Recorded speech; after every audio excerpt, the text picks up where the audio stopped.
Good evening, Little Masters, and welcome to episode 382 of the Prancing Pony Podcast, where today we begin our 10th season of the PPP with an episode of special magnificence. And not just because I'm back for this one, right? Although that alone would do it. Oh, well, thank you. I appreciate that.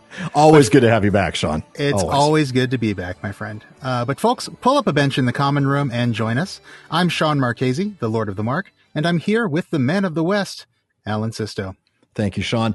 A couple of months back, James Tauber and I had the opportunity to close out season 9 of the PPP by talking with Darren Ormandy, head writer for Tales of the Shire from Wētā Workshop. Fantastic chat. If you haven't listened to that, go back and do that. Today, though, the Wētā wonderfulness continues. Yeah, that's right. Today, we're joined by not one, but two incredible folks from the creative force in New Zealand. Leonard Ellis is a sculptor and model maker whose work with Wētā runs the gamut from happy Hobbit holes to the doors of Durin and more. And our other guest today is Daniel Falconer, a designer who's been working in Middle-earth for a quarter century, from the Fellowship of the Ring all the way up to the War of the Rohirrim. He's also the author of the behind-the-scenes books on the Hobbit film trilogy, The Art of the War of the Rohirrim, and the massive tome could also be used. I mean, I'm thinking of it like in terms of the Clue film. Like it's Alan in the library with the book. With the book. Middle-earth from script to screen. Amazing, amazing work. Folks, please welcome to the PPP, Daniel Falconer and Leonard Ellis. Hi. Hey, folks. Nice to share a half pint with all of you pony patrons here and talk some Middle-earth, which is our favorite thing to talk. Ours too, as you might guess. Totally, and we can't wait. We're excited to get into it, so why don't we go ahead and get into this conversation? Alan, you want to kick us off? Sounds great. Yeah, I'll go ahead and kick us off. This is the first time that either of you have been on the Prancing Pony Podcast, so we're going to ask each of you the question that we ask everybody who comes on the show. When and how did you first discover Tolkien's work, and what is it about Tolkien that always draws you back to Middle-earth? Leonard, do you want to kick us off? I can kick us off first. I was actually a latecomer to Tolkien's work. I was in my very late teens when I was starting my first job and in an animation studio. And this chap who was not much older than me came in and he was looking at some of the animation work we were doing. And he said, "Oh, that would make such an awesome Lord of the Rings." And I was like, "Lord of the Rings, that's that one with Porky, like something about boys on an island, flies or something. Lord of the Flies?" Anyway. Not the first to make that mistake. Yeah. Right. So, I knew about Lord of the Flies, not Lord of the Rings. And then, but I was hella confused. Anyway, I went and researched into it because he was talking about wizards and stuff. And I was like, what's this about? And so I put the Lord of the Rings on my birthday list, and I was hooked ever since. And it was funny because another co-worker he knew the story quite well, and he was just dying to tell me. And he was like, "Oh man, you're waiting to hear about Gandalf." I was like, "What?" And things like that. So that was my introduction to Tolkien, and love it. Hooked ever since. Yeah, that's amazing. It does that. You do get hooked when you read it. Yeah, you do. Definitely not the first time I've heard somebody confuse Lord of the Rings with Lord of the Flies. Although I think that boys on that island would have been a bit better behaved if they'd had Gandalf there with them. Oh, for sure. But I was a child of the 70s, and so I was about 4 or 5 years old, maybe a little younger than that. And I recall walking through downtown with my parents and walking past all the signage that was out for Bakshi's Lord of the Rings animated film. Yeah. And they had the most amazing poster art and theater displays for that. I remember seeing just these amazing big panels with Gandalf looking incredible and Gollum sneaking around and Aragorn with his sword and all this kind of stuff, and being just absolutely captivated by that imagery and asking my parents, "What is that? Can we go and see that?" And them saying, "Oh no, that's much too scary for you." at that age. But it stuck with me, it made an impact, and I was always fascinated by that and drawn in by the imagery, which I guess sort of, in a way set me on this path. I was a few years older. I think I was probably about 9 or 10 when I read The Hobbit first, and then my mother gave me a copy of The Lord of the Rings, her copy, which the pages were falling out, and it was a bit dog-eared and that kind of thing. But she's like, I know that you're going to love this. And then reading that, I realized that's what I had seen Yeah. all those years ago, and suddenly things started to fall into place. And then later on, I saw that film on VHS. So yeah, the hook was set for me very at a very, very young age. It was the imagery of Middle Earth, the imagination, the imagined world that drew me in, and that's kind of what's kept me there ever since. And I've been lucky enough to find a career doing exactly that, which is actually kind of extraordinary when I reflect back on it now. Isn't it? Yeah. That's wonderful. That's great. Well, and speaking of that, I mean, you've each been working with Wētā Workshop for quite a few years now. I believe, Daniel, I think you started with the studio in 1996. That's correct. Yes. Yeah. Wow. That's right. So more than 25 years now, coming up close to 30, 29 nearly. By the time this airs, it'll be nearly 29 because I joined in October or November, I think it was, of 96. Okay. So, that's kind of crazy. But Leonard also, my goodness, you've been a fixture here for nearly 2 decades, right? Not quite. Next week, I click over to 14 years. Oh, 14. Okay. 14, gosh. Yeah. I think I saw something like 2011, 2012, something like that for you, Leonard. Yeah. Which to me feels like, that wasn't that long ago. But like, it's like, you blink and suddenly it's like almost 15 years. Sean, that's because we're old and we don't want to admit it. I know. That's really, that's all it is. Yeah. But I think this is a great jumping off point for our listeners to hear a little bit about your stories. How did each of you get involved with Wētā Workshop to begin with? How did you find your way to this amazing career? Both of us met Richard Taylor, didn't we? Like at different times. Is that kind of... It was sort of. Mine was a bit more roundabout. You can go first on this one, Dan. Sure. So I'll try and keep it quick because there's a long version and a short version. But the short version is I was in my final year of study doing a design degree, majoring in illustration. And I knew I wanted to get into film and television and to basically work my way into becoming a concept artist, because having watched the behind the scenes documentaries of various films that I was a big fan of, I could see that was, you could actually get a job sitting in a room with a bunch of other artists imagining these incredible worlds. And that was something that I didn't know what else I could do with myself. That was really the only thing I was qualified for. So I really wanted to do that. And growing up in New Zealand, which is a very small country, we're only a population of 5 million now, and it was even smaller back in the day. Wow. The opportunity to do that was fairly remote. But I heard about Wētā Workshop. I heard about this company in Wellington, New Zealand that was doing this kind of work, was providing creatures for film and television projects. I had always assumed that I would have to go overseas, emigrate to the UK or the United States or somewhere else in the world to find someone doing it. So I was amazed when I learned that there was actually someone in New Zealand doing it. The Hercules and Xena television shows were being filmed in very close to where I lived at the time. So I, as part of my work experience quota of my degree, had to go and get practical experience. I managed to get myself in on those TV shows and was doing a little bit of dog's body work here and there.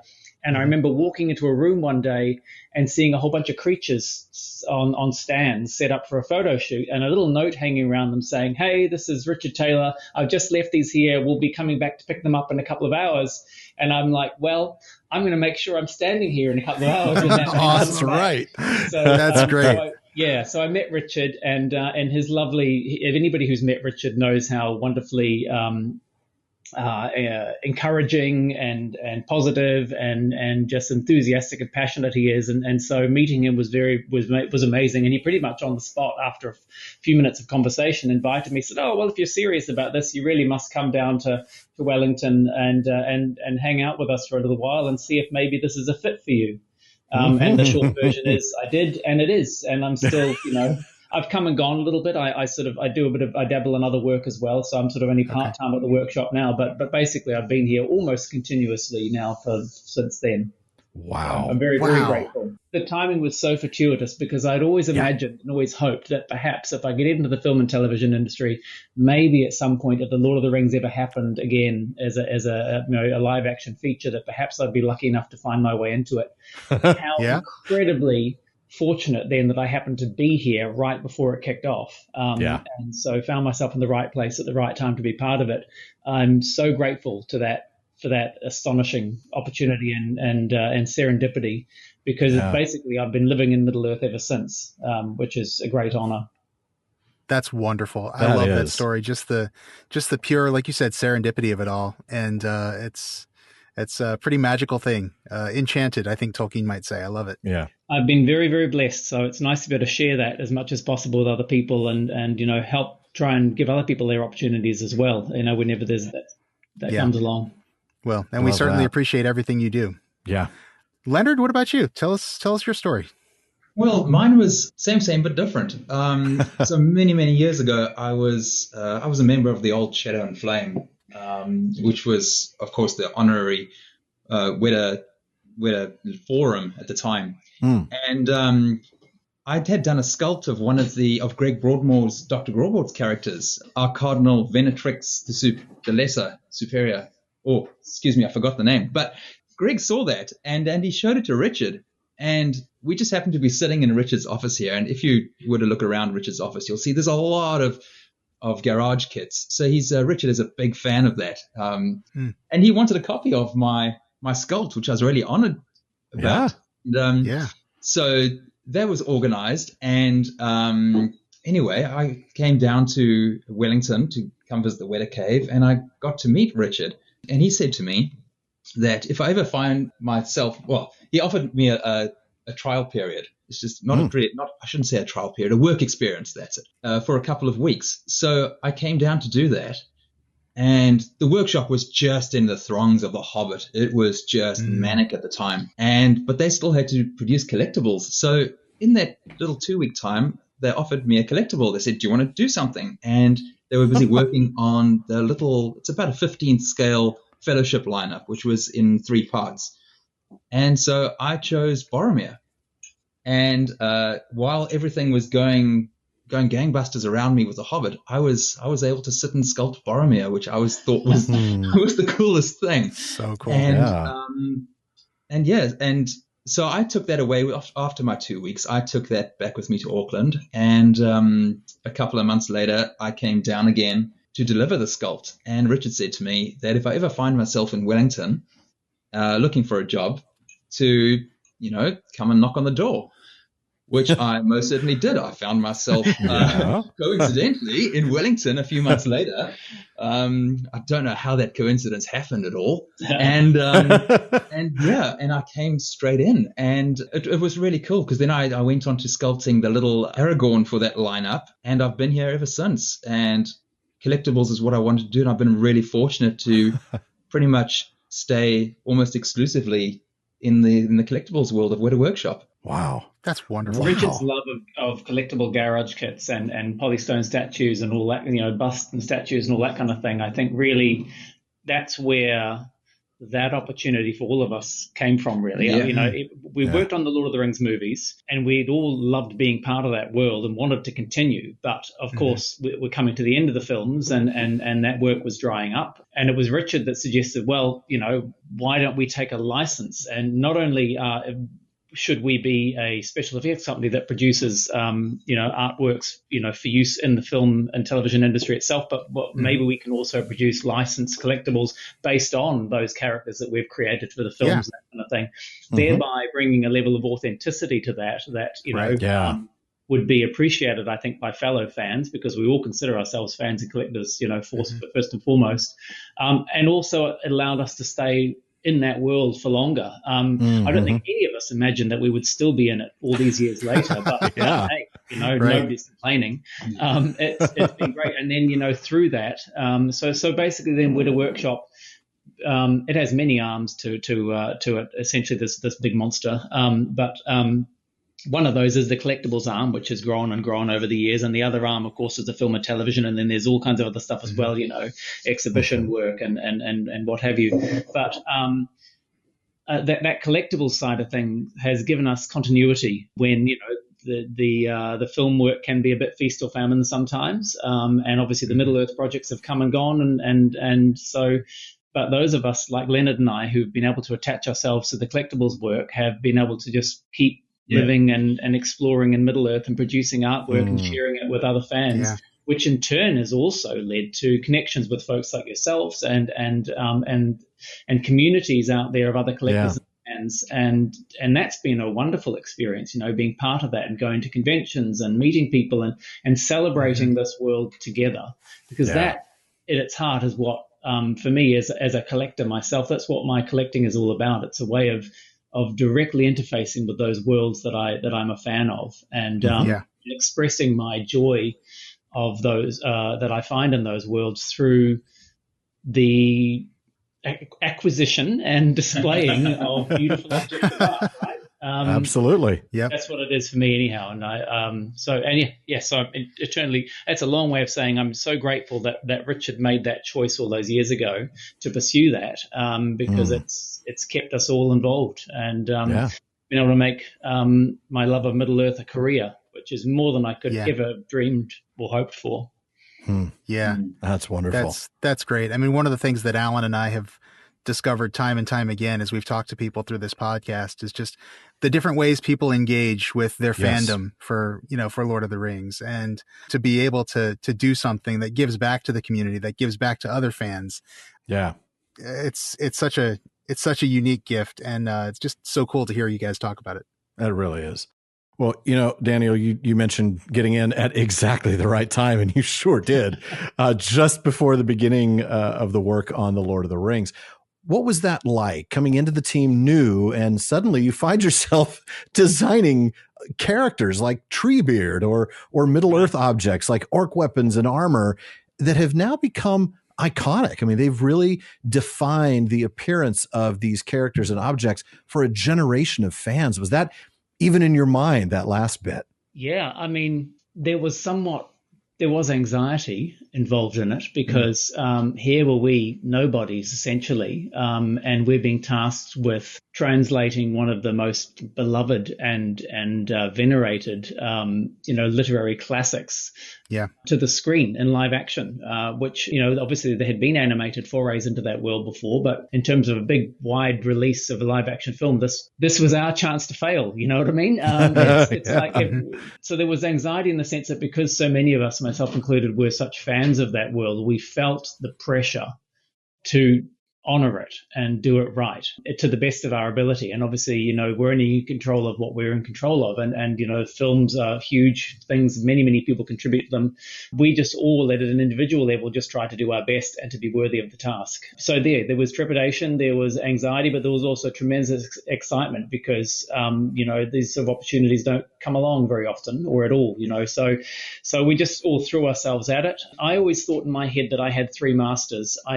Whenever I was drawing something, obviously my primary responsibility was to give Peter Jackson something that he could use in the movie, and to do something that matched his vision of it. So to understand and express his vision of Middle-earth, because this was his adaptation.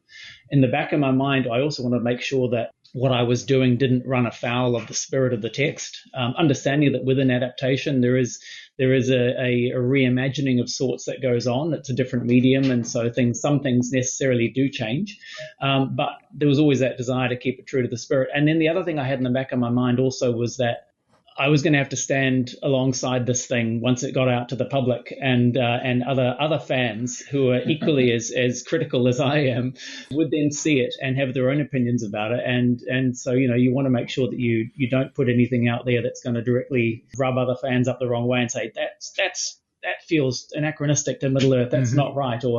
And part of that is also, there are going to be people who are already big fans of the books who watch the movie with a critical eye, but there's also going to be many, many people who watch the films having never read the books. Right. They're going to see it in the movies first. Then they might maybe go away and read the books. And their experience of reading those books will always be influenced by what they've seen on the screen. So if you really mess it up, then you mess it up for them forever, That's true. For a long time, George Bakshi's, pantsless Boromir, sort of ruined it for all of us. I would read the books and be like, I don't want to picture Boromir like this.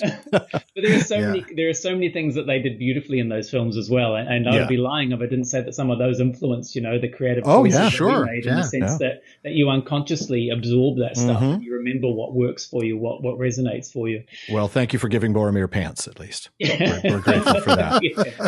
Yeah. But there was that. But then, We were also pretty green. Almost all of us working on it were relatively new to the industry, so we didn't know what we didn't know. I think we were probably a little bit too naive to realize how huge this was going to get. And it did grow as we were working on it. It grew and grew and grew. It didn't start out as 3 films. It started out as 2. And it sort of took on a life of its own, and we found ourselves swept up in it. That said, I probably didn't breathe my first sigh of relief until we started seeing footage and saw it and went, "Oh, actually, this could be really, you dare to hope it's going to be good, but there are so many things you can't control. It's an act of faith, right?" And then when we started seeing things and going, actually, this looks like it's going to be really, really cool. Yeah. And then you start to get really excited and like, wow, okay, maybe it is going to be something that people will be remembering in 2 or 3 decades time. And you hope. And then you're just pinching yourself that you're so lucky to be involved and can ride that train. Yeah. Wow. That's, I cannot even imagine putting myself in that position. I mean, I think that, the leap of faith aspect is, I mean, I remember, so I first read the books in 1991. I mean, podcast listeners have heard me say that before, but for Daniel and Leonard's benefit. So I was a fan for many years before I had a chance to see the movies. And even as a fan, there was that, oh man, this movie's coming out. Is this going to be good? You don't know. A little trepidation. I remember seeing those first trailers and thinking, oh, this is going to be good. This is going to be awesome. Yeah. And then, my wife went and saw, Fellowship, midnight show, opening night. And we just like jaw on the floor, walking out of there like, oh, I'm so glad it was like better than I wanted it. Better than I hoped it would be. Better than I could have hoped it would be. And so, I think I understand much harder for you, Daniel, not because your name is on this thing, That's right? But I think for all of us, there was just this sigh of relief when we're like, oh, thank goodness, it's in good hands. All right, this is great, So, and now we get 2 more, and we're all so excited for them. Yeah. We were very, very fortunate. And that, as I say, because we were all very green, very new to it, I think part of the recipe for success that Peter Jackson cooked up was that, yes, he had this new crew that didn't know quite what they were getting into. And as Richard Taylor has an expression, I'm not sure whether he's borrowed it from someone else or whether it's entirely his, but he would often say things like, you throw yourself at failure and miss, you take on something that should be so daunting, but you just throw yourself at it and don't let yourself fail. But in any case, I think that one of Peter's genius moves was that in addition to having this young, fresh crew who were too green to know what we were getting ourselves into, he also hired veterans and A-listers to help guide it. And when you bring those people to it, everybody rises, and so having Alan Lee and John Howe, who were these amazing artists who'd been illustrating Tolkien, many, many years themselves, very intimate with the material, very well respected by the fan community, had really shaped the vision of Middle-earth that many of us grew up with, just from the illustrations that are in the books and calendars and what have you. Having those gentlemen come on board and provide, I guess, an informal mentorship to the rest of us was also tremendously beneficial. And so I owe a lot to them. And they, of course, I remember when they first arrived, both of them, we all were tiptoeing around them, and they were our heroes. And of course, very quickly, those barriers come down, and you start to think of them as your friends. And I'm very lucky that I can call them friends now. But I owe them a huge amount, and I learned so much from both of them and others on the project as well. Yeah. Well, no doubt, and clearly, their influence is very present in the movies, and that's actually a perfect segue into my next question, which was really about sort of the balancing act that you're doing as a designer, because you are working from various sources. You're working with people like Alan Lee and John Howe, who have created a distinctive visual style to this world. You're working from historical references, right? You're looking at things like the Anglo-Saxons or the Vikings for the Rohirrim and stuff like that. And of course, as you said earlier, Daniel, you're working from Tolkien's own words too. And you're an artist and designer who wants to have, who has your own personal stamp on this too. How do you balance all that? And how do you work with those maybe potentially competing influences to come up with an idea of visual design that looks cohesive and that feels right? How do you know when you've got the magic there? Great question. Luckily for us, all we really had to do as concept artists, as designers on it, was present options and throw as much at the wall as possible and see what would stick. And ultimately the arbiter of that is the director, Peter Jackson, would be the one making the choices of what felt right to him. So we had the luxury of being able to play, really. And, seldom were you ever offering one idea in response to his question, what does this look like? You would then offer a suite of ideas. And within that, you'd offer safe options and crazy options and all that kind of thing. And it was always interesting what he would respond to. Because ultimately, when you're producing concept art, you're provoking questions, and you're trying to get a conversation going about something that helps the director figure out and make choices himself or herself. So we would throw ideas at him, and Peter would give us his feedback. And sometimes, if we were really lucky, towards the end of the project, it was, great, that's it, let's put it in the movie. Most of the time, it was like, well, I kind of like this, I kind of like that, here's why. And so it was an ongoing conversation, and we would take many rounds of designs. Sometimes in the beginning there were hundreds of drawings done and dozens of maquettes before we found ourselves in the right place. And that's because in the early days, Peter Jackson's vision of Middle-earth could have been anything, and we didn't know what it was yet. And so we had to figure it out. And the only way to figure it out was to offer ideas and have him go yes, no, yes, no. And as you did that, the rules of that world started to form in Peter's mind and in our minds, and it started to become easier to go, okay, we understand now. Richard would often, our boss, Richard Taylor, head of Wētā Workshop, also helped guide the design, and he would often say, what we're trying to do is if there's a spectrum, and at one end of that spectrum you've got high fantasy, extreme, Dungeons and Dragons style, Boris Vallejo, crazy, stuff, and at the other end you've got, high realism, historical epics. Where in that continuum does this sit? How fantastical is it versus how historical is it? And so Peter would give us his feedback on that, basically design by design. The general ethos that he provided us, and one of the things he said early on was, we don't want to hit our audience over the head with the fantastical right at the beginning. We can, if we start in something that's quite grounded in a world that we recognize from our own history, it's going to feel more real to people, and they're going to be able to relate to the characters more. And then we can introduce more fantastical elements as we go along, but we start out somewhere quite grounded. And so he was suggesting to us, he said, if you go and do research and you're looking for inspiration, don't necessarily go to other fantasy films. Go and look at historical epics. Watch the likes of Braveheart or that sort of thing. Look for things that will ground it in the world that we recognize and know. And then we'll add the fantasy as we go. And the further we step away from the human societies in Middle-earth, the more fantastical it gets. But ultimately, we want to keep the humans and hobbits in particular as relatable as possible. Yeah, right. So that they don't feel too alien to us. Mm-hmm. Yeah. Well, and that's totally staying true to the spirit of the text, like you talked about earlier. I mean, the hobbits are exactly the characters that we are meant to witness this world through. Mm-hmm. Yeah. So keeping them grounded and very human-like makes the most sense. I love that sort of iterative process, like you said at the beginning, and just narrowing it down until the world felt defined by the choices that Peter Jackson had made throughout the process. I'll maybe have to ask you this later, but I'm already thinking, well, then how much of that did you have to reset for The Hobbit? I mean, some of the rules were already there, but then, you've got all new ones too, but we'll come back to that. In fact, we'll come back for more on the films, especially about the War of the Rohirrim, which I'm definitely excited to talk about after we've had a chance to bring Leonard into the chat on collectibles, which we'll do right after this break.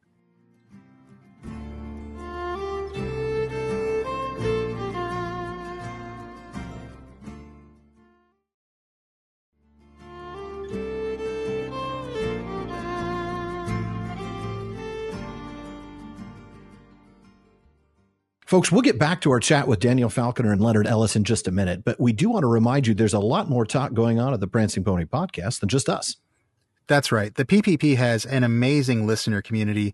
They're always coming up with great questions and discussions across all of our social media spaces.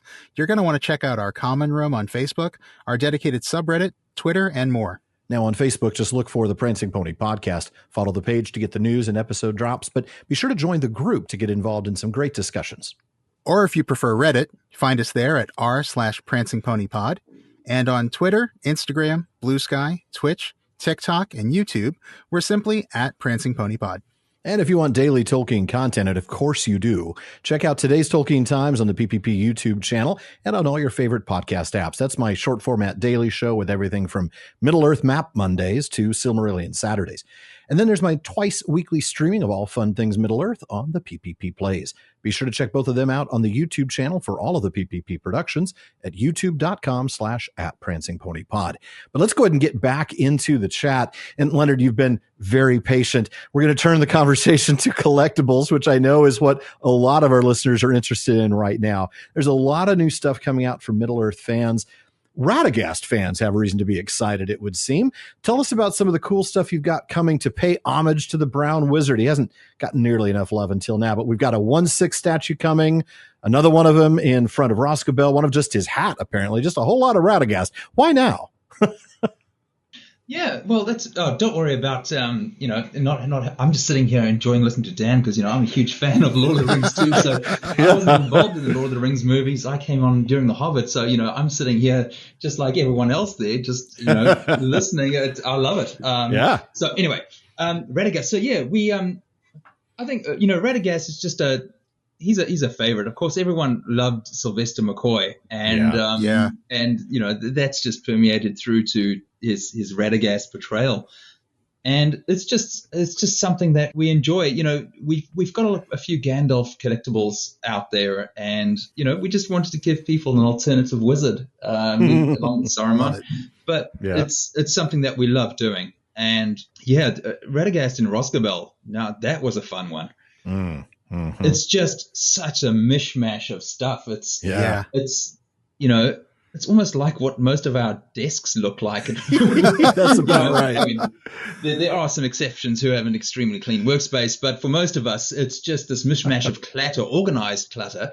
But it's, we can all relate to him in some strange way. Yes. But when we were told that we could do the environment of his house, we were really happy. It was a beautiful sculpt that Sean Bolton, who of course worked on a whole lot of the original Wētā collectibles for Lord of the Rings, and he's come back to Wētā, and his skill has just improved immensely with where he was brilliant already for what he's doing now. Just such precision. He's an old school sculptor. It's all clay with him.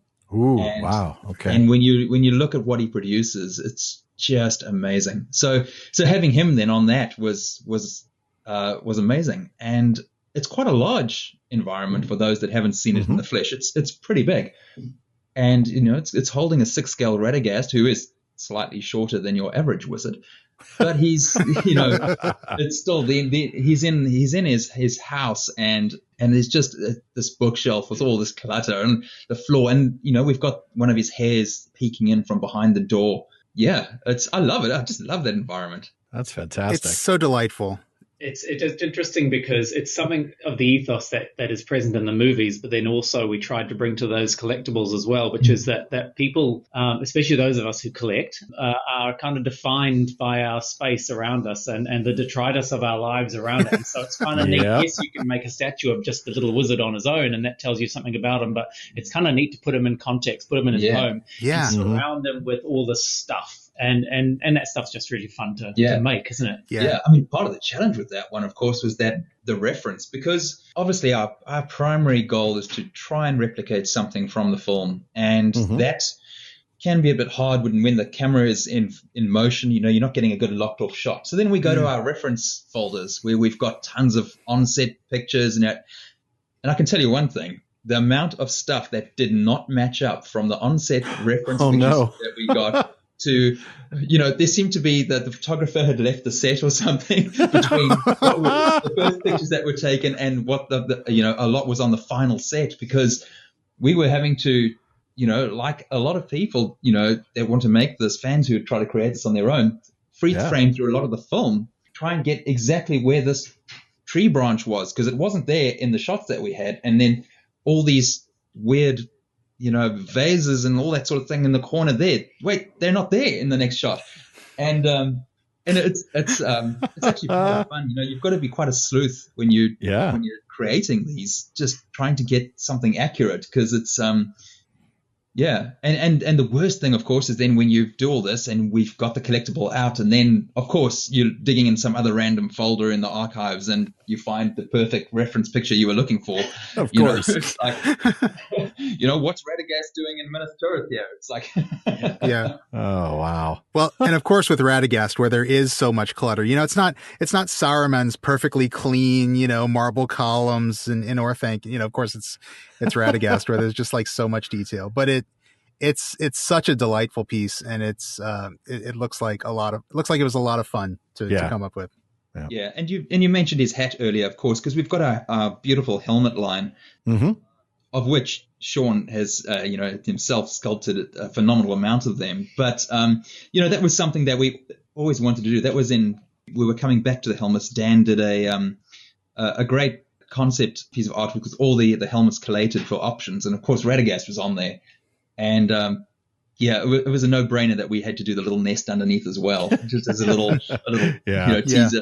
But that was it's something about it, because Gandalf's hat in itself was such an iconic piece of that line, right? That why shouldn't Radagast's hat be there? Yeah. And it's, again, a hat with so much character, so unique, so different from... As a miniature helmet collector myself, I must admit that the push to get Radagast's hat in the line was partially fueled by the fact that I had a space next to Gandalf's hat on my own shelf that I was like, wouldn't Radagast's hat look so good there? Nice. How do I do this? With great power comes great responsibility, Danny. Be careful what you assign to people, right? And great danger too, because I may have the collecting gene, but my wife definitely does not. And while my aesthetic tends towards the clutter of Radagast's home, I think my wife is a little less inclined to want to fill the house with random stuff. And so there's always a negotiation when a collectible comes home. So you can imagine the challenges that I keep working I used to be art directing the collectibles. I'm not now, but when I was, it was somewhat awkward because I kept engineering myself into awkward conversations at home, where I would design a collectible and then of course have to own it and then have to bring it home and my, Catherine would be like, what is this? Why is this coming home? And I'm like, well, they made it, right? Yeah. So I have to have it they. And she's like, yeah, but they is you. This is all you. These are your choices. They is you. Someone else. That's great. I love it. Yeah. She's wonderfully understanding and accommodating. I'm very lucky to have her, but I have my areas of the house that I can clutter up, and then we have the safe zones that my junk doesn't infect. Wise man. Yeah. I imagine your spaces are all behind doors that can be closed, right? Yes. For those at home in the podcast audience, Daniel's nodding. Quite emphatically, yes. Yep. Awesome. Well, so that obviously we've been talking about stuff primarily related to the Hobbit trilogy, but you're still putting out a lot of great collectibles for the original Lord of the Rings trilogy too, even though we're, almost 25 years on. Leonard, I think you personally worked on a series of Hobbit hole environments. Yeah. So that's, that was a beautiful little area that Dave Tremont and I were able to get into.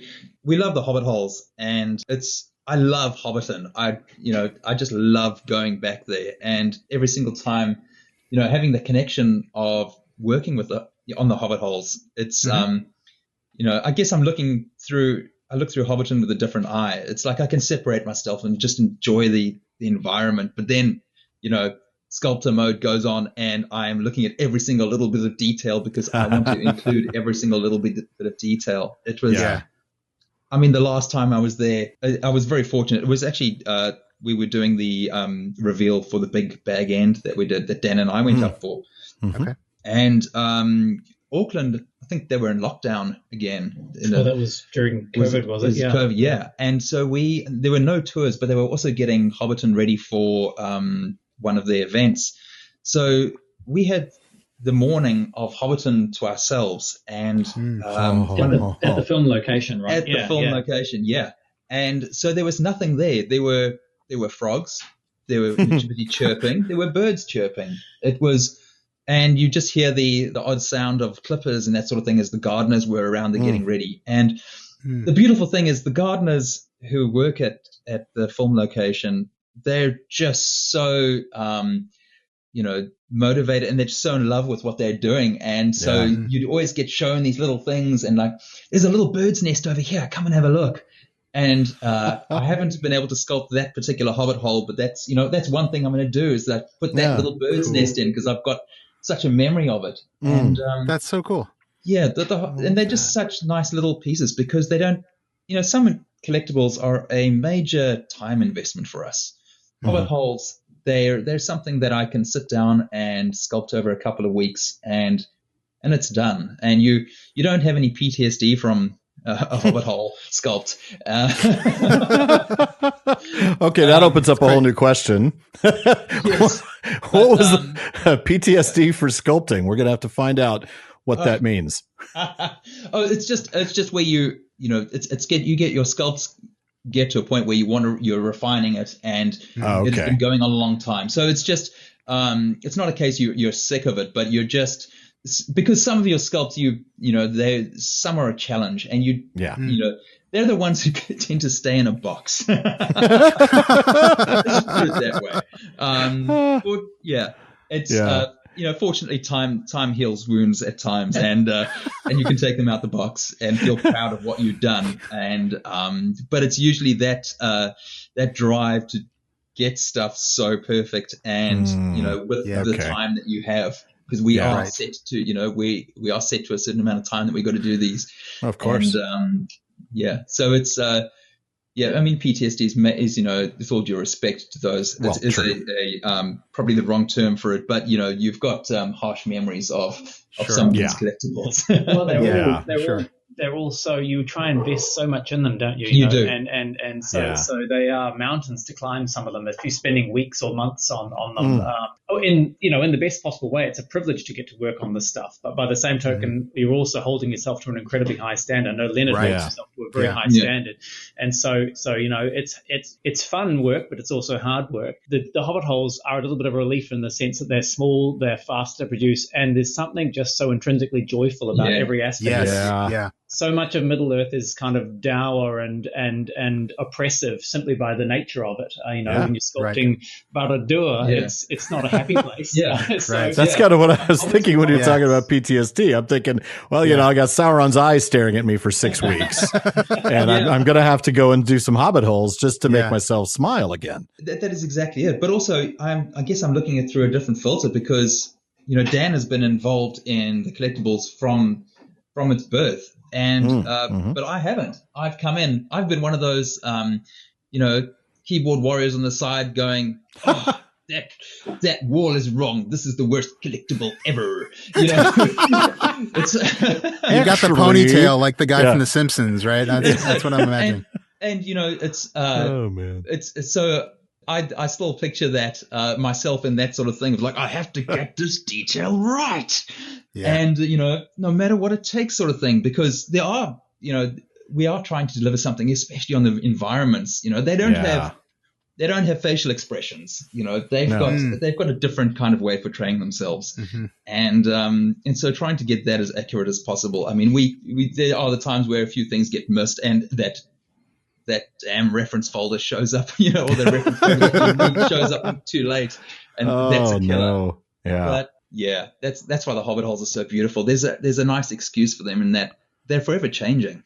There's we've got pictures of the same Hobbit hole that has got a lot of different faces, and so we sometimes take bits and pieces of it, and forgive us if that little bush is not growing next to it anymore, but that's the beauty of it. At some point in time, it was.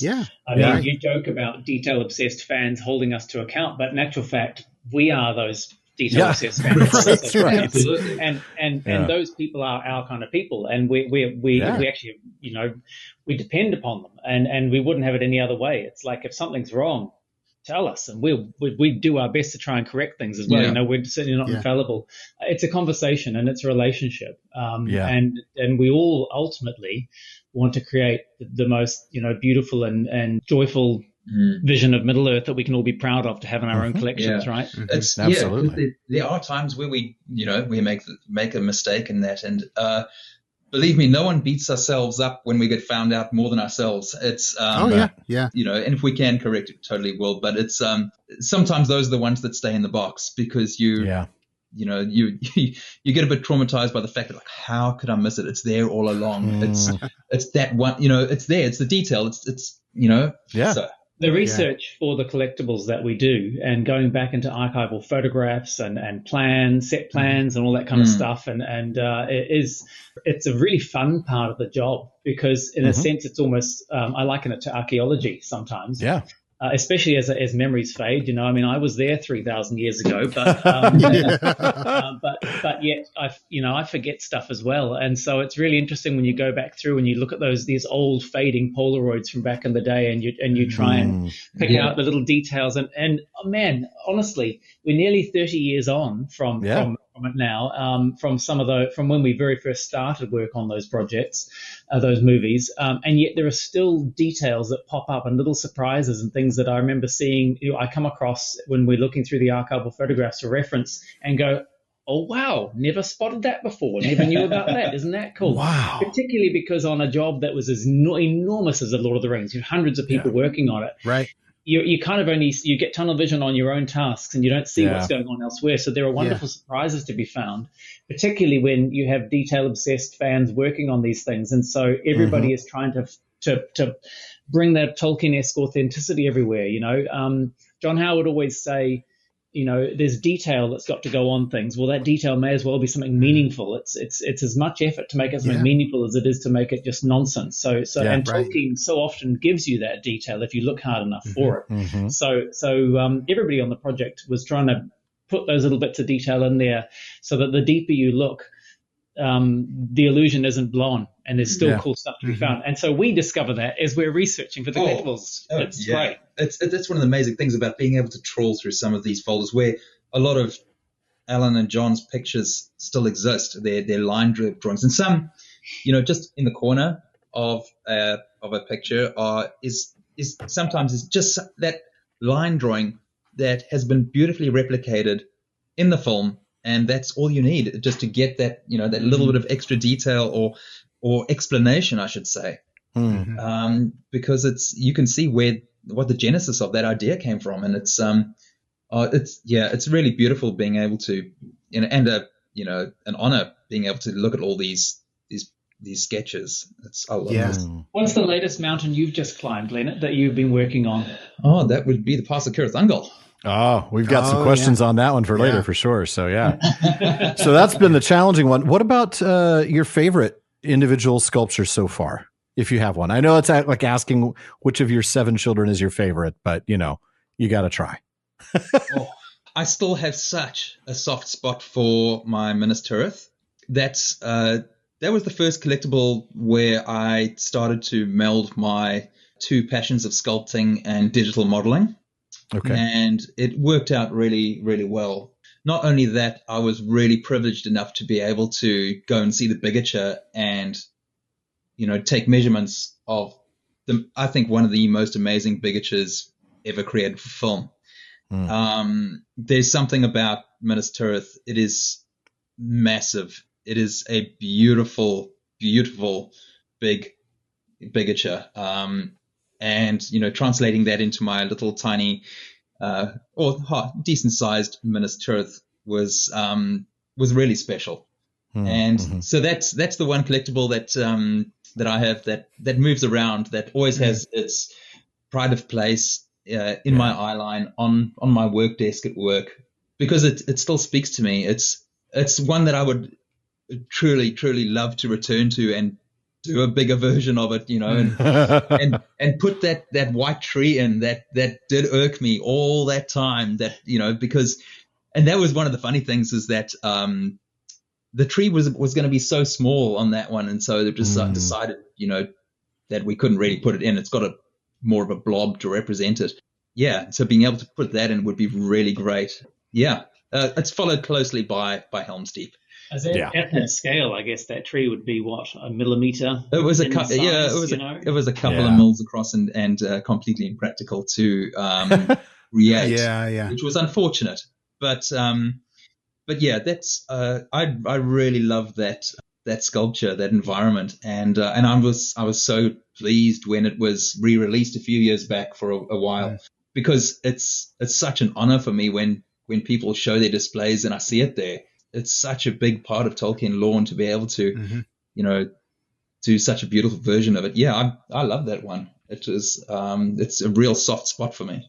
Yeah, great answer. That's a great answer. I mean, such an important location for the story, and such an amazing visual, striking visual imagery, in that no place in those films looks quite like Minas Tirith does. Even Osgiliath, which maybe comes a little bit closest, but it's ruined, but like Minas Tirith is still vibrant. It's still glowing white, and just that's great. Another beautiful Alan Lee design. So and his Alan is an extraordinary. I mean, goodness, he's an extraordinary artist. It's amazing watching him work, because he just sort of draws his way into it. He'll have a huge sheet of paper that covers an entire desk, and he'll just sort of start in one corner and drift across. His pencil just drifts across the page over a few hours, and this vision suddenly appears. And he talked about exploring Minas Tirith, and about how he designed it, where basically he imagined walking in the front gate and he drew what he would see. And then he said, then I would turn left and walk down the street and draw what I would see. And he just imagined walking up through the 7 tiers of the city, and each new corner that he went around, he drew what he could see. My mind doesn't work that way. Right, yeah. That blew it. I was amazed when he said that's how he did it. It's like he had designed it in his head, and then he visited it. Extraordinary. Mm-hmm. And he says it all so matter-of-factly and so quietly. Well, I turned around the corner and I just saw what I saw. We've had a chance to talk with him. Alan Lee story I'd love to tell you. Yes, please do. We love Alan Lee stories. Picture of this extraordinary man, and you did a wonderful impression of him, because he's so beautifully, quietly spoken. He is so soft-spoken. Yeah. But I remember coming into the studio one day, and he was sitting there drawing a little picture of himself wearing a little cheese cutter hat. And I asked him what he was up to, and he said, I was in town on the weekend, and I saw this hat in a store, and I wondered how I would look wearing it. Now, you or I would go into that store and put that hat on and maybe look in the mirror. Alan went away and thought about it and drew himself wearing it to decide whether he wanted to try it. Isn't that wonderful? It is. I also want to introduce him to the concept of a selfie, but, I don't want to disabuse him of the opportunity to do that. Wow. That's tremendous. And that's wonderful. So Alan Lee. Yeah. It's beautiful. We're going to go back to the films and Daniel for a little bit. I want to move from the Jackson films that you're perhaps best known for, in terms of, like, for our listeners, to a more recent project, something I really enjoyed, the latest Middle-earth work from Wētā, The War of the Rohirrim. The film really achieved a strong sense of continuity with what we'd seen in Middle-earth before. You mentioned Alan Lee's design, so places like Edoras and Helm's Deep really felt like the same versions, just in a different medium. I'd love to hear how you went about building that continuity into the film. And then really the big part to this question is, what's different about designing for animation as opposed to designing for live action? Yeah, great question. So I had no experience with anime really before getting to work on that project. So it was really interesting to me and a fun challenge to get my head around that medium, because it's not one I'm terribly familiar with. I've watched a few anime films and that sort of thing, and I'm certainly, a great fan of the Miyazaki movies in particular, Spirited Away and My Neighbor Totoro and Princess Mononoke, those sort of things. But it's not a world that I've been hugely exposed to, nor am I hugely knowledgeable about the process of making them. So that was a real education, but a fun one. Kenji Kamiyama, the director, his directive to me when I came on board was, and to all the designers, the Western designers working on the film, was just think of it as a live action movie and design as if it was a live action movie. He said, and our animators, our artists will translate what you're doing into anime, but don't second guess the process. He said, because you do what you do best. And we'll do what we do best, and we'll see what we get from that. So, that's great. So my role on the project when I first came on board was to provide some assistance to the team in Japan who were making the movie Obviously, they had a great affection for the Lord of the Rings movies, the Peter Jackson films, but because they weren't involved in making them, they weren't aware of a lot of the choices that went on behind the scenes into why things looked the way they how things turned out the way they did. And so what they wanted was somebody to look over their designs and give them feedback on that and help massage it to make it feel as if there was a continuity, because they wanted it to be part of the same world as the Jackson films, just 200 odd years earlier.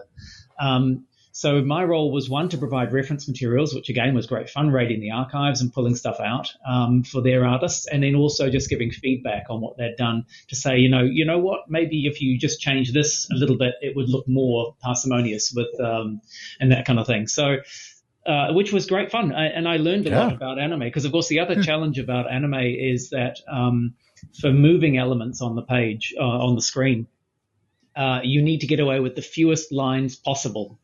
And that can be quite challenging when it butts up against the world of Tolkien as we've designed it for the Jackson movies, which are all about granular detail. Yeah, so their artists had that challenge of finding, how much detail to put in an object, how little could you get away with, and yet have it still feel like it's part of that same world. Where I think they were able to really go to town was in the background art, because that didn't necessarily have to move. And so you have very, very lavish background artwork that some very famous anime background artists have worked on. And then you had, slightly more simplified moving elements, the characters and the Rohirrim, riding on their horses and that kind of stuff. But it was still, hugely daunting, and on quite a tight time frame that film was produced on. Certainly a shorter time frame than most anime films. So they had to find lots of different clever, innovative ways to speed that process along. For me, it was fun going back to Middle-earth in this medium, because it was also the time scale being slightly different. The fact that it was set earlier meant that we could revisit places that were familiar to us, like Isengard and Edoras and the Meduseld, Dunharrow, but also tweak them just a little bit to show that it was a different time and that things were a little bit different. So Isengard's much more overgrown. Saruman hasn't yet moved in and actually tidied up the grounds and turned them into garden land, let alone what he later did, of course, when he started strip mining the place. So in this time, it's a wild place. The tower itself is locked. And the Dunlendings are using its grounds basically as an encampment, but it's essentially a wild place. And so, it was really, really fun working with the other designers on the project to imagine what that might be like, as the river bursts through and created a land of marshlands and fens or something like that. Likewise, Meduseld and Edoras. The director was quite clear. He said, I want it to look like a thriving place. It should be bigger and more colorful. And when we see it in the time of King Theoden, the Rohirrim are a little bit reduced versus what they were hundreds of years earlier and when Helm was king. And then when we came to things like Helm's Deep, there were practical action reasons for it to look a little different too. The director wanted a taller wall so that presented more of a challenge for the invaders to try and get over it. And so while we had to try and rationalize how do you make that work without changing L&E's beautiful design for Helm's Deep, and also within world, how does it make sense for the wall to be taller in the past than it is in the future? Surely the Rohirrim haven't dismantled part of it. That makes no sense at all. And so sometimes my role involved coming up with suggestions that would try and solve those kind of practical problems while not stepping out of line with what's right to the intrinsic to the world, right? And so, for example, with the wall, the solution we came up with was, well, we know that valley is hugely subject to erosion, because we see in the Lord of the Rings, we see Éomer and Gandalf ride down that scree slope, which is all basically rock work tumbling down the side. We know that after the Great Winter, there was probably floods and all that kind of stuff as all the snow melt came, happened, and so the notion was, well, maybe the valley was somewhat deeper earlier, and the valley floor has risen by the time you get to Theoden's kingship, and that maybe in Helm's time it was a little lower, which would then give the director the taller wall that he needed for the action shots that he wanted in the movie, things like that. So it was it was a really, really engaging and fun process, and one of the things that I think was most exciting to me was that kind of that crossover between, traditional live action movies and an animated medium. Those of us who had been around in the early days, and then also the new artists bringing their own visions to it, and the sort of East meets West kind of, Japanese artists and New Zealand and English artists and so on, all kind of working on it together. And it was cross-generational. It was really cool, actually. It was one of the most fun projects I've had to work on because it was both familiar and fresh at the same time. Yeah. Mm-hmm. You mentioned intergenerational. It just kind of came to mind that there are going to be a lot of artists and people working on that film whose first exposure to Tolkien were the films that you did, that you worked on. Back at that's just fantastic. And what a full circle opportunity for your work to influence your work. That's great. I love that. Yeah. And then also get it reinterpreted through fresh eyes, which I think is also very valuable too. Tolkien talks about other minds and hands, contributing to his world. And I think that was a great expression of it. So that was really fun. Thank you for asking about it. Yeah. Oh, that's absolutely. Great. Thank you for answering. Awesome answer. Yeah. Great story. Yeah. Well, we've got another project of yours that we want to ask you about, because I think since 2012, you've been helping Wētā Workshop tell its own story, right? You've been writing about the design process. You've written books like Alan mentioned earlier. There was The Hobbit, An Unexpected Journey, Chronicles Art and Design. There were things like The Hobbit, The Battle of the Five Armies, Chronicles the Art of War, things like that. There's the incredibly spectacular Middle-earth from Script to Screen. And more recently, there's been The Art of the Lord of the Rings, The War of the Rohirrim. Yeah. How did you become Wētā's unofficial or maybe official chronicler? And what's it been like for you to not only do the design work that you've been doing for, 20 plus years, but also to have a chance now to reflect on that work by writing about it? It's very Bilbo Baggins, I have to say, but yes, it is. But would love to hear about that. Oh my goodness, I never thought of the Bilbo connection before, and that's awesome. I love that. That's going to be my answer from now on when anybody asks me this. That's genius. Thank you. There are all these stories that pop up behind the scenes because when we're working on these movies, that in itself is a journey and a story worth telling. And so when I can't even remember when the first conversation happened about behind the scenes books, but I put my hand up because it's really fun to share that stuff. And whenever I go to see a movie and you see what's on the screen, you know that everything has been a choice. And for every one design that you see on the screen, for every suit of armor you see on the screen, you know that there were dozens of others probably offered up.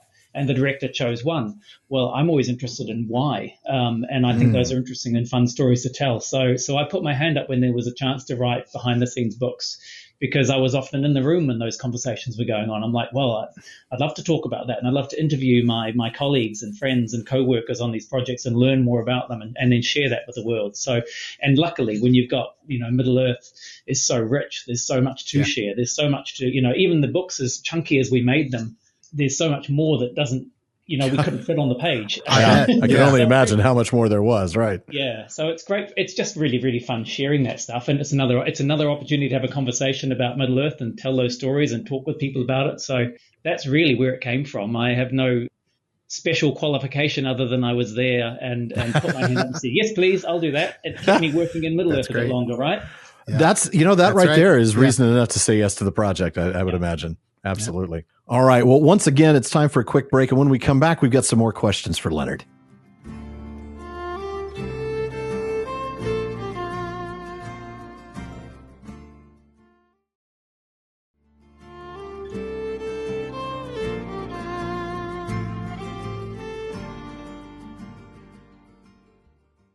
Folks, if you're enjoying the PPP, please consider supporting the show by joining the Fellowship of the Podcast.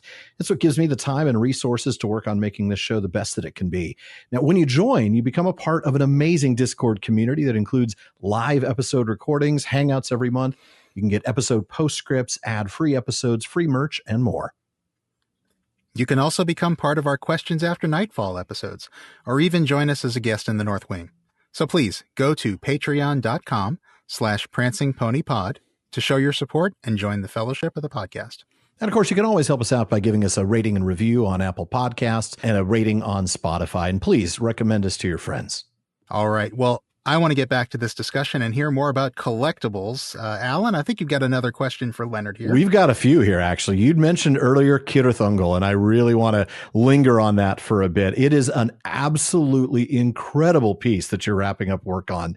We've seen this incredible 3-minute video on YouTube. We get to take a look at just a ton of detail, the architecture, the aging, and the damage. I mean, it looks like a place that tiny, mean little orcs have been living in for, centuries. How do you even begin the process of translating? And this kind of goes back to your Minas Tirith question, translating an environment that big into a collectible sculpture that fits on, well, very large shelves, but probably more like tabletops. But how do you translate that? And yes, I still want to get the technical aspects in the art, but I also want to just kind of get your thought process in this. How do you know what will make for a good piece?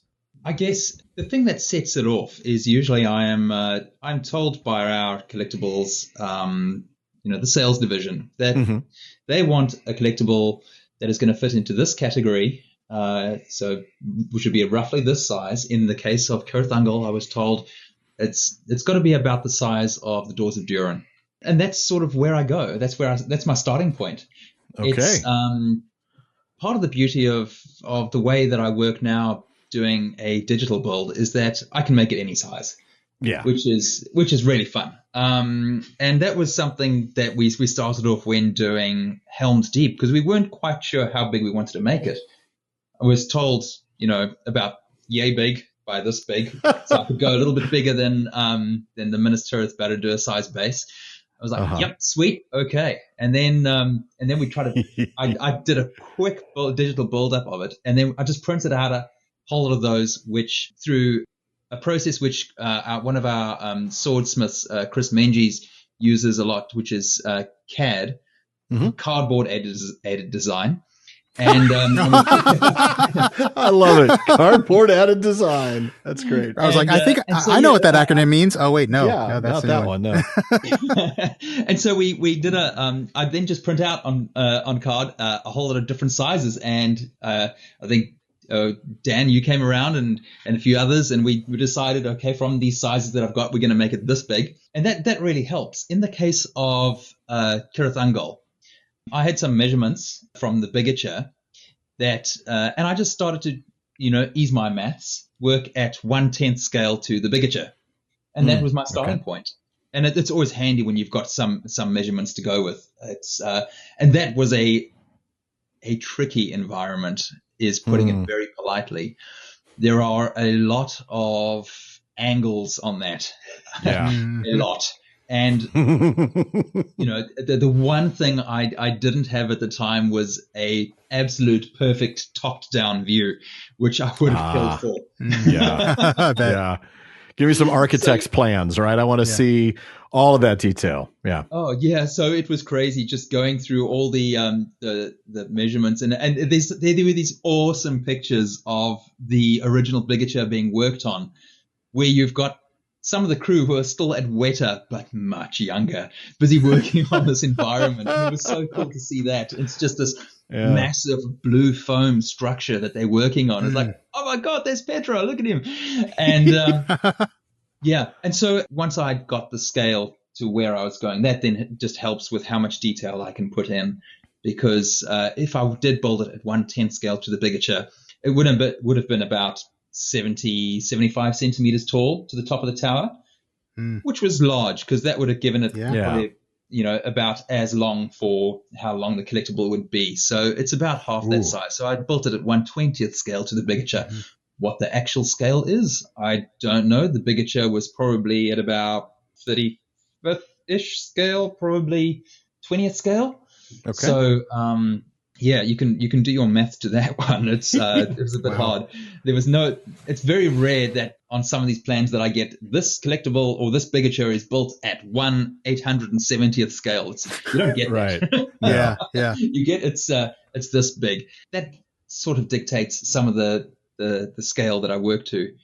There were some fun little details on that too, weren't there? In terms of things that John Howe, I believe, designed Cirith Ungol, but little things that he put in, little details, little Yeah. Yeah, I know one that sprang to my mind. I've seen it in the design drawings and some photographs of the set. I'm not sure whether it's in the final bigature, whether it made it into a collectible. Little things like there were these channels where you could roll like a ball down them, a big weighted stone ball down them as if you're defending the place and crush people underneath, things like that. Yeah. Those sort of discoveries as you were going through the archives. Yeah, there were lots of that sort of thing, and there was an amazing amount of like just pencil sketches from them that they were not used, and which are like just really cool designs in their own.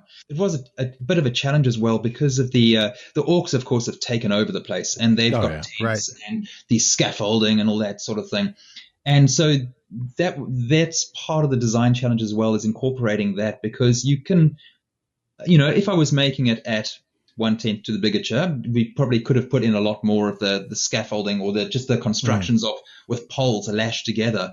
At the scale that I was working at, I had to use where they had put a whole lot of tents in that to help make it as a moldable product, because part of what the challenge that we work to is that each time we introduce a new component, it adds a new mold, which of course then increases the cost. And so that's something that we have to be aware of, because as a designer of a product that is going to be for sale, we have to be very aware of what our final price point is. And that leads all the way through to our manufacturing partners. So that is always something that we have to be aware of, which is why you will see things that are, while it would be just some sort of gantry scaffolding, it may be covered with, tarpaulins, just as an example, because you can mold something that looks like a tent a lot easier than something that looks like it. So that's while I try to incorporate as many of those sort of things as I could, the general scaffolding, it's you must please forgive me where I've had to dress it to look more like the tent that absolutely scattered the place. Okay. And that was what was really cool as well, is just how much clutter they put into to make it look like a lived-in set. Just how much gets put in. Yeah, it's phenomenal work by the set dressers on set. I can say that much. It was there was some great shots of it, and but yes, my primary focus on that still is the bigature that was built, which many years ago, when I saw for the first time when I was doing the research on Minas Tirith. And there was Cirith Ungol, and oh boy, did that light a little fire and struck a chord in me. And and it was one thing that I've been wanting to build for a very, very long time. And I would think, like, what collectible we're going to do next? Cirith Ungol. Oh, so you're going to do Helm's Deep? I'm like, oh. I remember this. I remember the meetings, and Leonard would always be, so can we do Cirith Ungol next? And I could see the visible deflation on his corby face, when somebody else would suggest something else that would get bumped up, and we'll do Cirith Ungol next year. But you finally got to do it. Finally got to do it. Yes. Yeah, it's it has been really well received, and really appreciative of that little video that was done, that little promo video, because so many of my friends that had no idea what I did. Sometimes you've got. You're like, I enjoy hanging out to like music festivals and that, and I've got to know a lot of people, and Wellington has a great little Welly rave community that we go to, and you get to know people, and they're like, I had no idea you did this. That's so cool. That is. You'll say, when you work at Wētā, oh, you're a sculptor. Oh, okay, there we go. That's where it ends. But when people actually see what you could do, so it was really a great little video, and I'm really appreciative of the guys in our media department for putting that one together. Yeah, I was about to say, it was a lot of fun to watch. Really well made video too. I mean, I want to see more of those. So definitely put a note into your media team, because that was well done. And we'll be sure to include a link to that in the show notes for the episode as well. Yeah, thank you very much. Yeah. All right. Well, do you have any information as to the release date for that Cirith Ungol piece? And is there a way for people to, get on the list or pre-order or anything? Yeah, you can go to our website right now. It's up for pre-order. Okay. Well, I guess I know what I'm doing after this interview. Yeah, and it's well on its way through production. I've seen some production samples which have come through, and I'm really, really pleased with the way it's turning out. It's I'm stoked. It's looking great in all its little spiky glory. Will it be coming home with you? I hope so. If not, I'll have to build a Lego version. Lego, please make one. That's. I think that's part of the charm of building that one, is that it's. I love Lego castles. I've got a lot of Lego castles. Do not tell my wife. And and that's the one thing that I'm going to have to at some point build, because it is. It's so squarey, angly that it would translate really well to a decent sized Lego. Yeah, I bet it would, So, actually. Lego, if you're listening, please. But yeah, it's it was a fantastic one. It's I'm really pleased to have done that one. Awesome. All right. Well, I know we talked about War of the Rohirrim with Dan just a moment ago. Leonard, your turn. I want to talk about War of the Rohirrim collectibles. We talked earlier about the Helm series, and of course there is the I love saying this, the Helm of King Helm, right? Helm's Helm. Can you talk to us a little bit about that piece, and maybe if you have any other collectibles for War of the Rohirrim in the works? Well, that piece was sculpted by Sean Bolton. I think Dan could actually speak a lot to this one, because he was probably a lot more involved in the design than I was, that was then used by Sean. But it was, Sean's done a beautiful reproduction of what we feel the helmet would fit into our helmet line. Because, of course, that's what helms have, that realism versus what you would get portrayed in the War of the Rohirrim film. So it's it's a great little nod to that. It was really cool being able to actually do some work on making a collectible for that film. But as far as other ones coming through, I know that Dan did a lot of concepts and on various things coming through, which would have been amazing.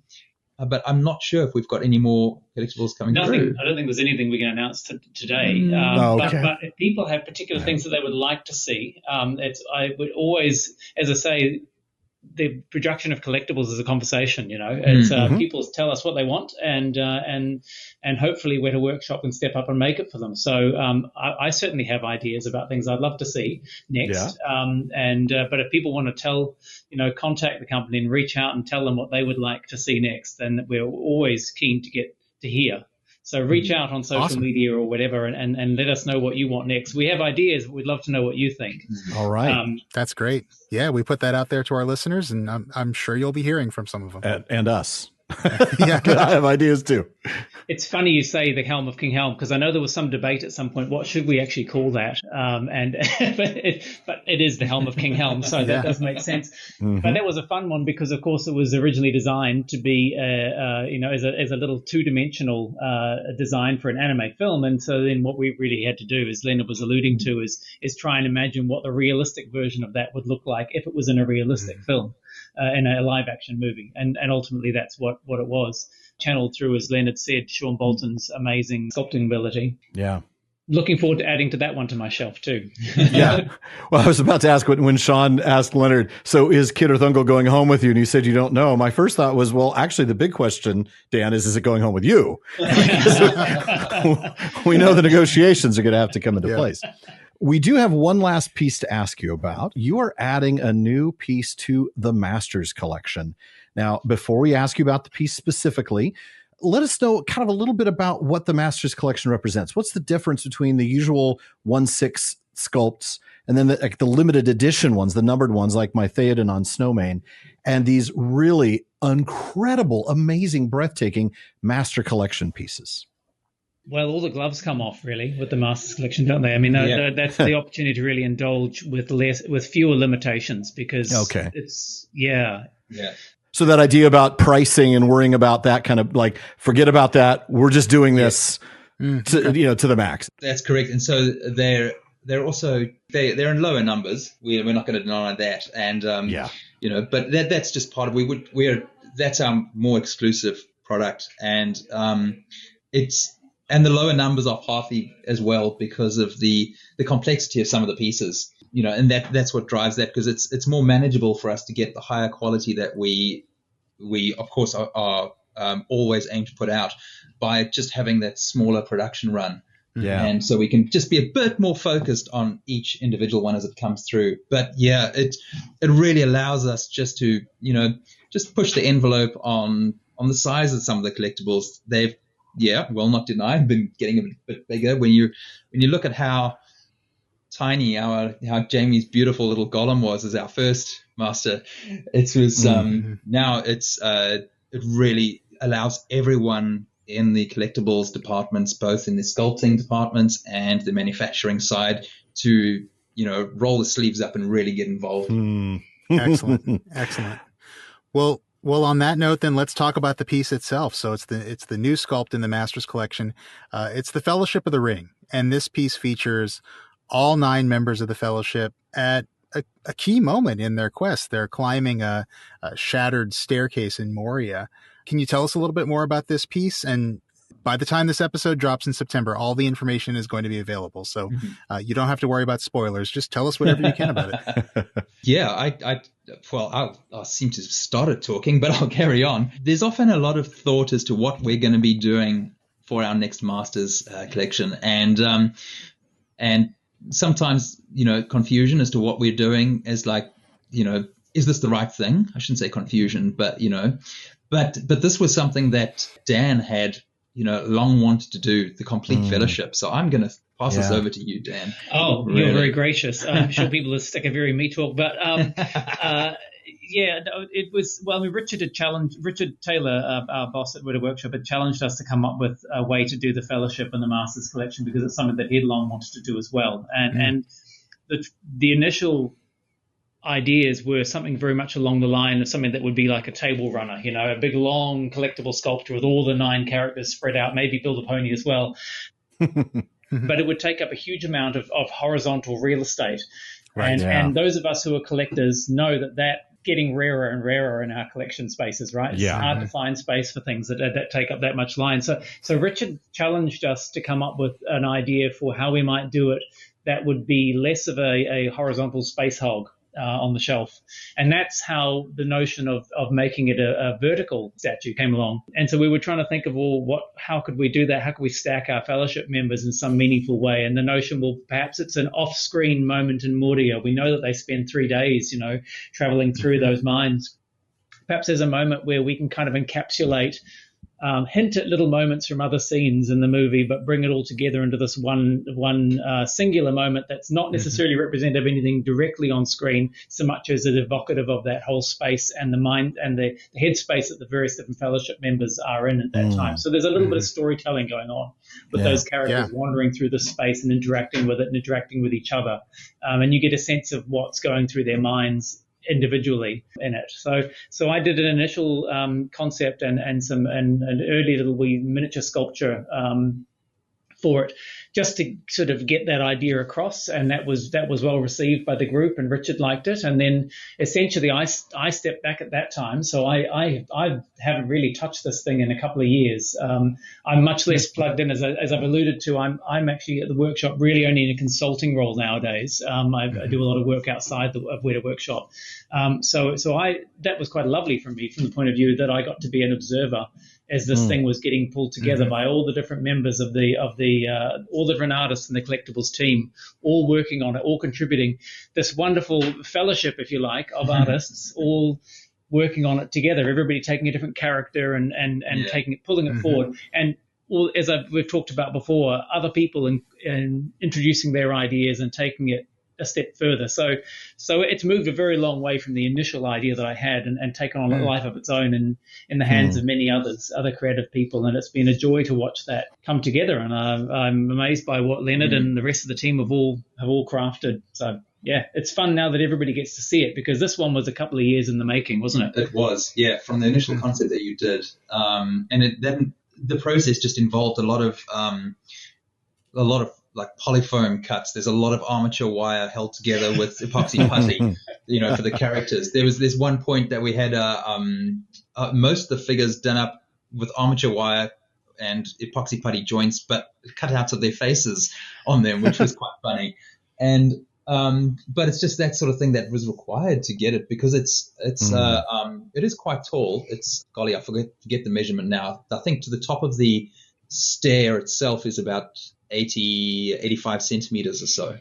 Wow. And then you've got, of course, Gandalf standing on top of that, Gandalf and Legolas being the tallest ones. And it's all about what's over 3 feet tall, isn't it? Yeah. A meter-ish. Yeah, so that would be what? We go 80 plus. Yeah, so it's about 110 centimeters or so ish. Wow. Amazing. Not going to fit on my shelves, but not that I won't try, but Yeah, it was a beautiful resolution to that problem of how you portray the Fellowship. I remember seeing one of Dan's first concepts of the stonework, and it was like, oh, that's amazing. But part of it as well is the coloring on it. It was through the debate, because that's not long after they've come through the doors of Durin, but prior to they've come to, I think it's before they've hit Balin's tomb, and you've got, of course, Gollum following after them. So Gollum is, as you may say, the honorary 10th member of this fellowship. He's down the bottom, and it's a beautiful little sculpt by Boal down the bottom, peeking over at Aragorn, and but it's just so cool the way you've got these characters interacting. It's you've got the way you see Boromir bending down helping Sam, and there's just so many beautiful little moments, and with Gimli as he's looking at the helmet of a fallen dwarf, wondering if maybe he knows that dwarf, and it's it really is such a beautiful spiraling turntable of a piece. Yeah, really looking forward to seeing more on that. All right, well, let's go ahead and move into some closing questions. As longtime Tolkien fans, because really hearing those stories at the beginning of the episode was great, knowing how long you've been in Middle-earth, how do you keep yourself inspired? What do you do tangibly to keep your creativity fresh so that you can keep bringing Tolkien's world to life visually? And then sort of as a follow-up to that, this is a bigger, sort of broader question. When you're employed doing what you love, it is possible to get burned out, even if it is something you love as much as Middle-earth. So I want to know how you each avoid or minimize that burnout possibility. I think for me, it's the love of the source material that keeps me coming back. If I'm ever uninspired, all I have to do is pick up those books and read. And Tolkien never fails to light a fire in me. He always delivers. There's a reason we're all still passionate about this stuff. Decades on from when these books have been written, they're still relevant. They still have messages that resonate with us. They still have just his wordcraft is like something else. And they still, for someone like me who was excited by seeing poster art for the Bakshi movies, they still evoke this wonderful imagery in my imagination. So to me, it's just coming back to that again and again and again, and going back and finding new things. And of course, the publishers keep bringing out new books that with new manuscripts and letters and things like that only deepen the world. There was something recently that came out where someone had, and I'm not going to credit who it was, but there was somebody who'd published a letter in which Tolkien was talking about Scartha the Worm. Scartha the Worm, for those who don't know the lore as deeply, can't bring it to mind, is the dragon that in the appendices of the Lord of the Rings it's talked about, one of the ancestors of the Rohirrim, who was living up in the north before they became the Rohirrim, essentially. But the people who were their ancestors were faced with this dragon, and he slew this particular dragon. And that was pretty much, apart from a couple of sentences in the appendices, that's pretty much all we knew about it. But now all these wonderful letters have come out where Tolkien describes what a cold drake is, because he mentions that Scartha is a cold drake, and the thought was, well, I think a lot of us just assume, well, is that just a dragon that can't breathe fire? No, my goodness, Tolkien put all this thought into what a cold drake is, and I won't spoil it, but if you're interested in that, go look it up, because it's really, really a fun and wonderful discovery. But it's all those little things that just keep coming up. This was just this year. That world is so rich and so deep. There's never not something to be inspired by. That's my answer. How about you, Leonard? I'm really thankful to be working where I am working, because it gives me the opportunity to, do what I do every day. But part of what I do every day is I walk through the weapons wall. That's just, the weapons wall to me is the one thing before I ever stepped foot through the doors of Wētā was, I have to see the weapons wall where you've got all these different things. And now... Just describe take a moment to describe what the weapons wall is for someone who's not seen it. All right. So the weapons wall is virtually every wall in Wētā Workshop. But there's one area that when anyone says the weapons wall, this is a corridor that is alongside our lunchroom and a few of the other offices that leads down to the sculpting room, that is just lined on both sides with swords from, on the one side of Lord of the Rings, on the other side there is from some of the whole of the other movies we've made, from The Last Samurai to there's Narnia, there is a Great Wall, there's just so many different weapons, and at one point there was the Samaritan from Hellboy, and that's still cool. Again. And, but there's but you've got the Lord of the Rings weapons wall, and you've got Glamdring, you've got Strider's sword, you've got Hedegrim, you've got Guthwine, you've got them all on the wall there. Not only that, you carry on through the weapons wall, you go through Mold Shop, you swing a right, and you go into the armory where Peter Lyon is. On the wall in Peter Lyon's room, which you can see if you come through into the windows in the workshop, and you look through the window on the far side past Chris Menges and Orgo's desks, you can see some of the original steel swords that were used in the film, and at any time I can walk into that room and I can pick up one of those swords, and you've got the absolute treasure of Peter Lyon being right there, who whenever we make a collectible sword or he's going to make one of his master swords, you've got he will bring out the original piece of paper that 30-something years ago, he used those dimensions and sketches to create Glamdring, the Witch King's sword, Strider's sword. You've got this absolute history with, and I love the swords. They were, like a lot of people, young men especially, it was like, oh, that's a cool sword, fantasy sword, and it's got big dragon wings, or it's got massive jewels on it and all that sort of thing. And then the Lord of the Rings came out, and you had the beauty of a fantasy sword in Glamdring, which that long leaf blade, you hold that sword, it's like, this is a sword. And the simplicity and beauty of Strider's sword, that's one of the simplest swords, but it's without doubt one of my absolute favorites. And so that is one way that, I keep, I can find motivation for, although we've been doing Lord of the Rings. I mean, we are very fortunate at Wētā to have other licenses. We've just recently started doing, partnering with Games Workshop on their Warhammer. And that was cool for me because way back when I was back in South Africa, and I had just learned about the Lord of the Rings. It wasn't long after that I found out they were making a movie in New Zealand.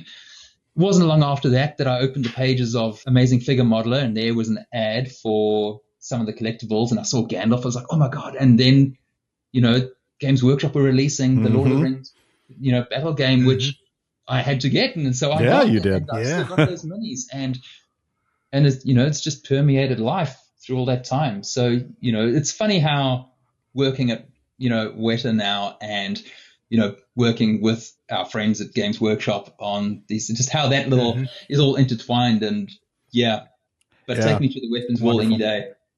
Take me to the weapons wall any day. Are you guys hiring people who can't draw at all? That would dispel any feeling of burnout you have. Seriously, just joy of that. I mean, I'm inspired. I want just from your description of this. It is amazing. It's we're very fortunate, to have what we have around here. Amazing. Absolutely. Well, next year, 2026, it'll be the 25th anniversary of the Fellowship of the Ring. Tell us if you can. Do you have anything exciting planned for the 25th anniversary of Fellowship? And anything we've talked about, collectibles, books, anything else that our listeners should know about? The Fellowship and Moria Masters Collection is kind of the first step in that direction, because we may be Wētā Workshop may be debuting it this year, but of course it will come out and the collectors will have it in their collection in 2026. So that's definitely one big step in that direction towards celebrating the 25th anniversary. But it's certainly not the only one, and I'm not sure that I have clearance to review.